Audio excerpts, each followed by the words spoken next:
जैसा कि आपको विदित है कि गत कुछ महीनों से एक बाघिन जो लगभग 17 महीने की है, अकोला बफर के टूरिज़्म क्षेत्र में टूरिस्ट को दिखाई दे रही थी।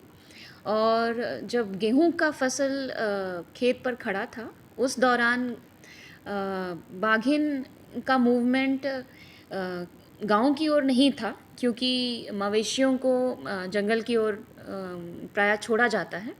लेकिन जब गेहूं की फसल कट गई तो मवेशी गेहूं के जो स्टॉक्स हैं उनका चारा खाने के लिए गांव के आसपास ही रहने लगे।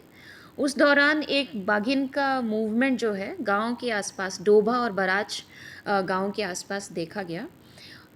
इस बाघिन का की विशेषता ये थी कि वो कैटल को खेतों में या मवेशियों को खेतों में मार रही थी, और दिन में नाले में वो रहती थी और फिर शाम को वापस वो जंगल की ओर चली जाती थी। कुछ दिनों तक तो ये चलता रहा, लेकिन 2 दिन पहले बाघिन गांव में आ गई और एक बंधे हुए मवेशी को उसने मार दिया, और इससे ग्रामीणों में भी भय व्याप्त हो गया। और हमारा जो अमला गांव में उसका अनुश्रवण कर रहा था, उनके लिए भी एक चिंता का विषय हो गया कि कहीं कोई जनहानि ना हो जाए। और उसके बाद फिर दूसरे दिन हम लोगों ने अपनी पूरी तैयारी की, हाथियों को लेकर, स्टाफ को लेकर सबको अलर्ट कर दिया कि यदि हमें रेस्क्यू करने का यदि हमें अनुमति मिल जाती है इस बाघिन को यहाँ से हटाने का, तो हम लोग इसको त्वरित करेंगे। तो सभी तैयार रहें।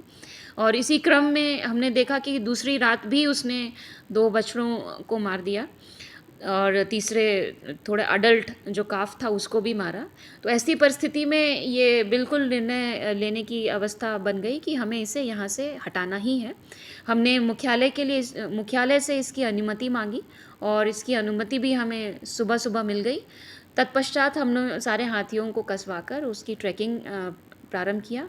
ट्रैकिंग के उपरांत समीप के जो क्षेत्रीय वन मंडल के प्लांटेशन में हमें बाघिन मिल गई, और हमारी जो रेस्क्यू टीम है, जो हमारे वन्य प्राणी चिकित्सक हैं, हमारे रेंज ऑफिसर्स हैं, स्टाफ हैं, और क्षेत्रीय वन मंडल के स्टाफ हैं, पुलिस का अमला, तो काफ़ी लोगों ने इसमें सहयोग किया। और अंततः हम उसे निश्चेतन करके हमने कॉलर पहनाया, और उसके बाद उसे हम कोर एरिया के वन क्षेत्र में हम लोगों ने छोड़ दिया है।